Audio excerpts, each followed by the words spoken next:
Automated market makers, I think, will help improve that liquidity because they can capture a long tail of assets better than technologies like order books can.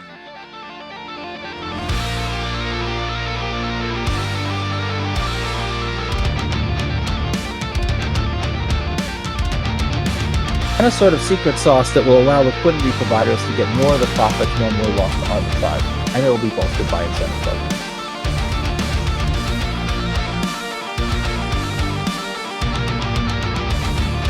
The value proposition of XRP is that it has these liquidity pools.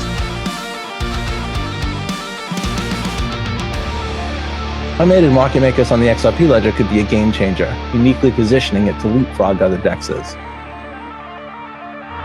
The XRP ledger is poised to become an ecosystem of cooperatively interconnected XRPL protocol chains.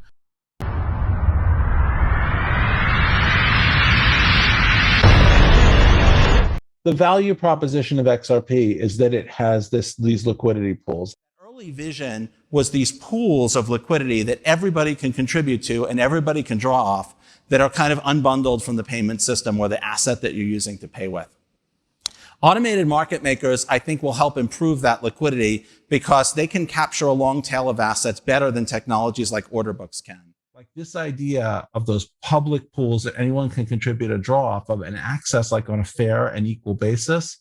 And then I think the other component is XRP as sort of the liquidity of quote unquote last resort. But I think like in the tokenized world, the long tail is enormous. And so, yes, there's going to be lots of USD to euro trades, and whether or not a digital asset could be competitive in that space, there are circumstances under which it can, but they're limited. But if it's that long tail, people across like a truly global economy, there's going to be a lot of transactions that there aren't those deep pools of liquidity for. And so that vision is like, if you want to make some asset liquid, you make it liquid to XRP, and then it's liquid to everything else liquid to XRP.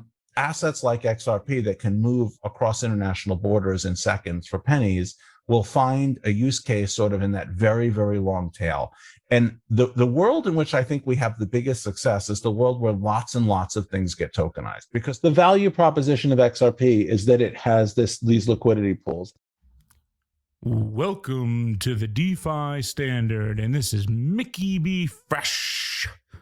Today begins the XRP Ledger's Level Up series, and we're going to have 2 tiers coming out on YouTube, and we'll also be talking about this in Twitter Spaces over the coming weeks. We're going to break down everything that nobody is talking about in the community that should be, all the things that are happening that you need to know about because they affect you, and they're most likely going to impact XRP's value. The XRP community is at an inflection point. We are at the end of this case after 2.5 years waiting on clarity. But besides that, we are at an inflection point in the development of the XRP ledger and what's to come and what is being built. And David Schwartz this past week came out and dispelled many of the extreme, distracting, excessive theories that have hampered the community. So hopefully he put that to rest. But now the question is not what XRP is not, but what XRP will be used for is the question. We have 40 corridors open right now. ODL is not driving the price. It is not designed to drive the price. Then we have these monster amendments that are being proposed by Ripple and their research team that are going to have significant impacts that are part of the 10-year plan.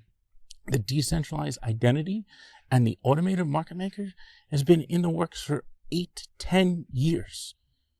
That's fact. The federated sidechains are going to allow for horizontal scalability. So we're going to get a ledger of ledgers. So there won't be one ledger. There'll be many ledgers. One XRP. This allows XRP now to be utilized on many ledgers. We'll have an EVM sidechain that'll be staked in. We'll have the open metaverse, where it'll be the base gas token. We'll have the hook sidechain, and we'll have many others that they'll play significant role. So you have the asset getting expanded use cases.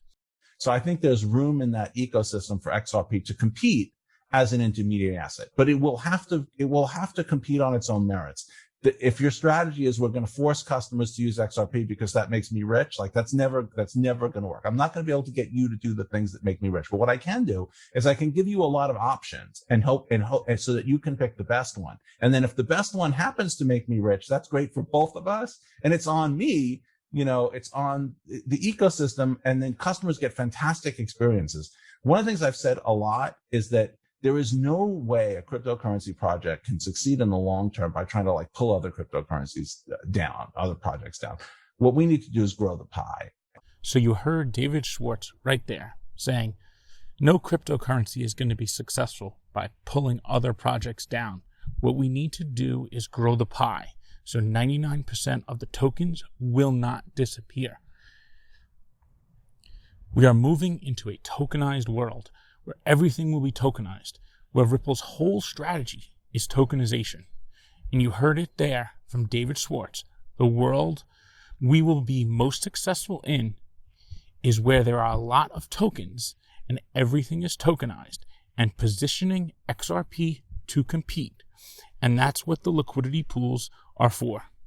The AMM specification is to position XRP to be the dominant asset because of the protocols and because of the ecosystem that is surrounding it. No single asset, just because it's an asset, can be. The global liquidity solution, you need the protocols, and the automated market maker is a unique implementation at the network layer that's open, neutral, censorship resistant, immutable, and permissionless. At the blockchain layer, there's nothing more fair than an automated market maker, and everyone can contribute and withdraw from public pools of global liquidity, which has been David Schwartz's vision for the past 10 years.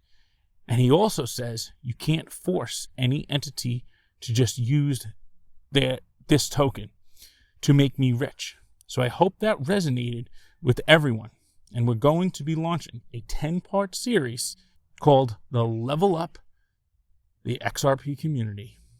And we're going to dive deep into these amendments. And we're going to have a heavy focus on the federated sidechains and the automated market maker, which are the two core enhancements that are going to allow XRP Ledger to leapfrog other networks in the industry. It was always built on an open, public, permissionless, censorship-resistant, immutable, decentralized blockchain or distributed ledger, the XRP ledger. And we are going to have no longer a single ledger. We're going to have a network of cooperatively interconnected XRPL protocol chains, along with EVM sidechains, substrate sidechains, and other types of networks that are all interconnected in this multi-net of networks. And then with the mechanism that we're working on that will allow the pool to recapture much of the profits that the arbitrage makes, almost as if the pool were arbitraging against itself, we're hopeful that will incentivize very, very deep pools of liquidity on the XRP ledger that will make movement between tokens very efficient. So that could be, I think that could be a game changer. There is nothing that I've been more excited about than the automated market maker specification. Even after hearing every extreme hype story and gold back this and ISO flipping switches, this is the most exciting thing, because understanding what it's capable of, this is global pools of public liquidity that everyone could contribute to and draw off. And it will capture the long tail of assets. So it's not going to jump to the front of the line and be the liquidity solution to save the debt crisis.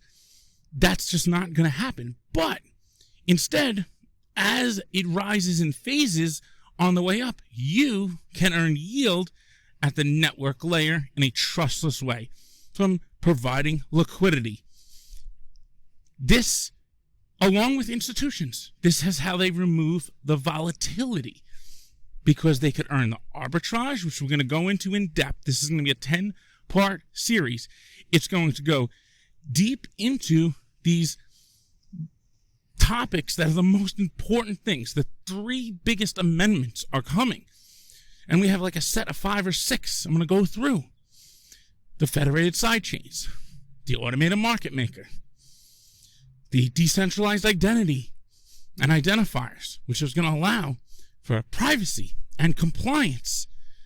And then the hooks, which is going to allow for smart accounts, which are going to be far superior to your cold storage wallets. And you can have custom flexibility to be built in where you can build in the rules at whatever your discretion is. And there'll be apps built all around this stuff. So there's so much to be excited about that we need to start paying attention. So I'm going to go in depth. There's also the Fundamentally Fresh series. That's going to be for beginners and intermediary of the basics to understand. This series is going to go in depth with the things you need to know about. I've been spending 2 years researching this because I know this is what is the most important, because I spent the time researching it and looking into what actually matters, not what's hyperbole, what's speculation, what's fantasy. And this is built. This is not if, maybe, or it's not even speculation. This is happening. They already built the AMM specification. All you need to do is look at David Schwartz's enthusiasm when he talks about the AMM. Near and dear to my heart, the automated market maker specification. I almost said automated money maker, which actually is kind of, it's actually pretty apropos, right? So the XRP ledger is a leading enabler of DeFi with features like the DEX and payments because of the design of the protocol. The XRP ledger's DEX is built around a simple central limit order book rather than an automated market maker. But I think if you have both of them, I think this is a case where it just blows away OR. The automated market maker addresses most of the pain points that people face in the decentralized liquidity landscape today. So the DEX launched in 2012. It allowed tokenization of any kind of asset and the ability to trade and move them in just seconds on chain. It provided like globally competitive liquidity, but there was no way to get yield. And sometimes there just wasn't the sort of liquidity that people might need. So RippleX focused on differentiating our DEX with automated market making in conjunction with the central limit order book and integrated with payments so that these 3 features work together to provide a feature set that is unmatched. This is not everybody else has automated market makers, now we have them too. This is everybody else had automated market makers because they couldn't build an order book. We have our own order book because we can, and the functionality of both of them together is just, I don't have words to convey how excited I am about this feature. And I would love to do the whole talk on the automated market maker and get really deep in the weeds, and I'm going to have to fight myself not to get very technical because this is sort of engineering perfection that certain things have. Any one of you who's worked on something, it doesn't have to be software, it could be cars, it could be bicycles, but anything where you're building something, you reach a point where like everything works together and it just fits really nice and you're like, yes, this is like really nice. And then there'll be a couple warts somewhere, but they really stand out because the rest of the design is so great. And we're reaching that point. So I want to talk about what makes this so amazing to me. And I will try not to get too deep in the weeds, but if you get me started after talking about this, you'll probably have to like smack me to get me to shut up. So I'm almost not kidding. So this could really turn the volatility of a digital asset from a downside to an upside. Super excited about it. He said, it's my vision for 10 years. He even slipped up and says the pools that people will be able to draw from. RippleNet, that thing that I showed you, is a regulated entity. It's primarily for banks and financial institutions, and they're using it inside the same regulatory framework that they're currently using. But they're settling on a digital asset that's an open platform. And the idea is that RippleNet is in service of the digital asset. Like Ripple's revenue is not coming from banks. It's it's the digital asset. That's where the value is, and that's the liquidity. The pools that will be created will be accessible to anyone. Anyone can become part of them and can draw off them. And that's the liquidity. The pools that will be created will be accessible to anyone. Anyone can become part of them and can draw off them. In that video from a few years ago, nobody knew what he was talking about at the time, but now you see it. They've always had this intended plan and vision. They maybe didn't know how AMMs were going to come along, but they always knew we need pools of liquidity that people can contribute to, because somebody holding their keys of their asset, XRP, on a cold wallet is not doing the network any good. It's providing zero utility. Everyone wants to talk about utility. Utility is providing liquidity. And then you get back a liquidity token. This is a currency. If it was XRP USD pair, it's a hybrid stablecoin. I haven't heard that one brought up before, but I've heard every speculation possible about global stablecoins and XRP. But here's the facts. Now we could speculate off of that fact. That's what's interesting. And that's what we should be doing. But we have to have a foundation of facts, not make up things in videos. What David Schwartz did this week was excellent. I've been planning this for 2 weeks. And when I saw that, I was like, wow, perfect timing. Because we really do need to get our act together, community, because we're only going to attract more of those people. That's bad. And anyone who says, well, it's just speculation, it's harmless. No, it's harmful, because it's distracting you from the reality. And that's fine if they want to do that over there, but don't involve the mass. It's the people who aren't sure what to believe. They see that, and then they told a story, but it's all based on nothing. The key here is to get educated. Educate yourself. Knowledge is power. It's not that complicated. The automated market maker is the single most important thing. If you want to learn something about XRP, it's not about banks. It's not about Volante. It's not about ISO. What does matter is what's being built. RippleX is half the company, and they're growing bigger than the other side of the company because they see the long tail. So everyone who said 99% of tokens are going to go away, wrong. David Schwartz telling you right here. If you look at the landscape, decentralized exchanges are the most truly proven use case for DeFi or smart contracts. As I mentioned before, the market is huge. These are being used to move real value. The driver seems to be providing liquidity between major tokens and between major and minor tokens. What do you want a decentralized exchange for? Well, when you want to exchange something.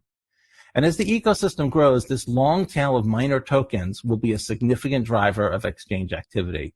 So if you see an explosion of tokens, major cryptocurrencies, minor cryptocurrencies, stable coins, tokens that represent equity, tokenization of all different kinds of things, people will need to move between those assets. There'll be tokens that people want to hold, and there'll be tokens that people need at some particular time.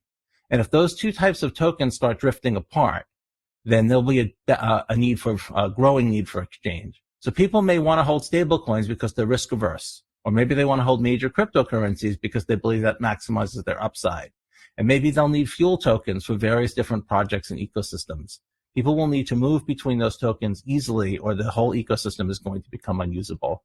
We're seeing lots of projects with their own tokens, an explosion of tokens on multiple blockchains, and that drives this need for interoperability.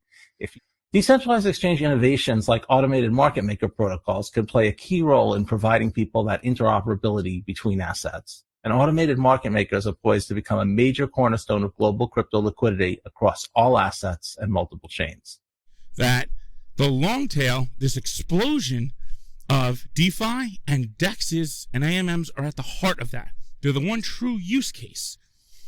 So this is what they're working on. This is everything they're building around. And then the federated sidechains, which now have been expanded to handle cross-chain, which means it's going to allow for decentralized issuances of Bitcoin and other assets to come over. And then the whole tokenized assets. So the more pairings that XRP can have in the pool, the more value it will have, because you need more demand. And this is yield, real yield, that earns fees because people want liquidity. What does ODL want? Liquidity. It doesn't raise the price on its own. If you notice, there's 40 corridors live. Is the price gone anywhere? Nope, not gone anywhere. That's because it's not designed to raise the price. It's designed for liquidity. but it's market takers. As he described, market takers are needed. Now, on things like Uniswap and other networks, they're all speculative market takers. But if you have a flow of payments coming in that's just straight market takers, they're taking the liquidity because they don't care about the price. They need the liquidity for cross-border payments. So that helps bootstrap and incentivizes then the stakers to stake the liquidity in the pool, which use 2 assets. But you only need to deposit XRP, and it will automatically swap it for you to both assets. And then you get back a liquidity token. This is a claim on both of those assets. That's a currency in itself. It's the currency of the pool. And these will be done through applications and different interfaces, but it's at the network layer. It's not smart contracts. There's no risk of bugs. This is built into the blockchain itself. And that's a powerful thing. And it's got this special mechanism that allows the pool to capture arbitrage. This turns the volatility, which is typically a bad thing, into a positive. So this answers the question of, do we need a stable price? No, we don't need a stable price, because those who are going to stake the liquidity are going to continuously earn. And they're going to earn more than just fees. And then they're going to get this liquidity token. Hello everyone. Time for me to interfere with a small message. One thing Mickey doesn't mention enough, in my opinion, is pointing out the existence of the Mickey B. Fresh Patreon group. The Mickey B. Fresh Patreon group is a private educational channel where we focus on providing content based on facts and where we try to leave speculation at the door. As much as most of us like a little conspiracy theory, it is not a subject we cover in this group, and we will ask all future members to leave their 589 hoodies at the coat rack near the entrance. The goal of our group is to provide the crypto community with in-depth information about the coming explosion of everything being built in the XRP, SGB, and Flare and Root network ecosystems. We pride ourselves on transparency and evidence-based speculation of what is yet to pass. We have a large number of knowledgeable and helpful members who are willing to share and help you out with all the questions you have. Also, there is the opportunity to take advantage of the information provided daily by Mickey via posts, over 3,100 voice notes, or direct interaction by chat. We also have a loyal team of very knowledgeable DeFi standard admins who put a lot of time and effort into the Patreon group and are there to lend a helping hand if needed. Oh, and I almost forgot to mention that we hold a live Telegram chat discussions every Saturday in which all members can actively take part. You can become a member of our Telegram group by signing up via the link that is posted on the homepage of the Mickey B. Fresh website. The new design for the XRPL sidechains will leverage witness servers to verify transactions, aka attest to transactions. This simplifies the testing and debugging compared to the old method, while making sidechains more robust in production. There was another question that came up, and I don't know if this makes sense, but the question is, will the value of XRP be the same in the private ledgers as it is on the public? Yes. The value proposition of XRP is that it has these liquidity pools. If it doesn't make sense to isolate something, like there's no place where gold is worth twice as much as it is now, because if there was, people would just bring gold there and they would they would buy gold somewhere else and they would sell it there. Unless the only way that you can have the value be very different in two places is if there's a lot of friction. And if there's friction, someone will make a business of removing that friction. So I don't see any realistic scenario where XRP has significantly different value unless something's wrong. Like a good example of a case, there was a time places as if there's a lot of friction. And if there's friction, someone will make a business of removing that friction. So I don't see any realistic scenario where XRP has significantly different value unless something's wrong. Like a good example of a case, there was a time where the value of XRP, they called it the kimchi premium, right? Where the value of XRP in some Asian countries was very high, but that was because there were capital controls, right? That was because things were bad.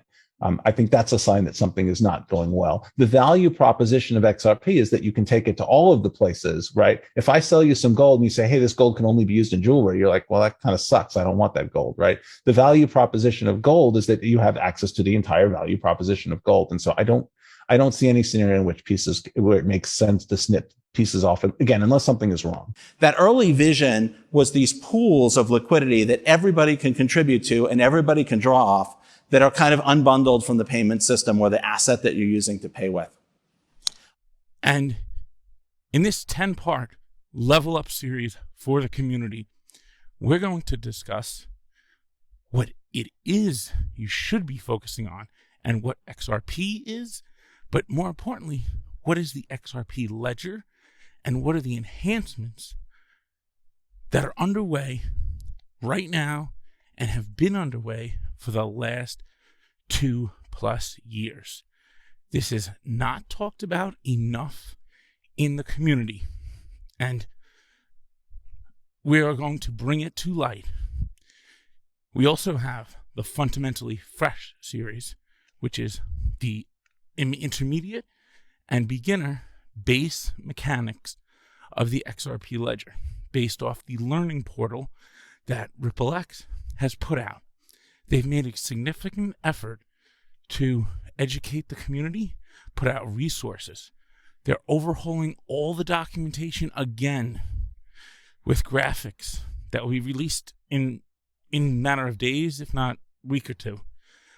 But they also launched this that I found, and I don't believe anyone else has found this yet, through their GitHub. And this is Ripple open source projects. Assets like XRP that can move across international borders in seconds for pennies will find a use case sort of in that very, very long tail. And the world in which I think we have the biggest success is the world where lots and lots of things get tokenized. The XRP ledger has a built-in decentralized exchange, including all kinds of features like peer-to-peer credit, sophisticated multi-hop payment features, and so on. And that leaves the XRP ledger uniquely positioned to leapfrog other DEXs by offering a unique automated market maker implementation. Probably the most unique feature is it allows those who provide liquidity for automated market makers to take a large share of the profits that would normally go to arbitrageurs. Can't really talk about the secret sauce just yet. We're not going to be able to get there alone. Ripple can't do this by itself. We're working with the broader XRP ledger community to expand the DeFi ecosystem with this automated market maker implementation. Just about to hit that brink. All right. So it's not banks, it's you. I'm Mickey B. Fresh, and I'm out. But we need you guys to build the future. We need you to tell us what you need. We need you to build things. The AMM solution is going to be deployed. We're going to see more enterprise DeFi applications. Introducing the new XRP Ledger sidechain that we have developed from PureSys technology together with Ripple and compatible with EVM. That early vision was these pools of liquidity that everybody can contribute to and everybody can draw off that are kind of unbundled from the payment system or the asset that you're using to pay with. Automated market makers, I think, will help improve that liquidity because they can capture a long tail of assets better than technologies like order books can. We've been working with the community on an automated market maker implementation for the XRP ledger.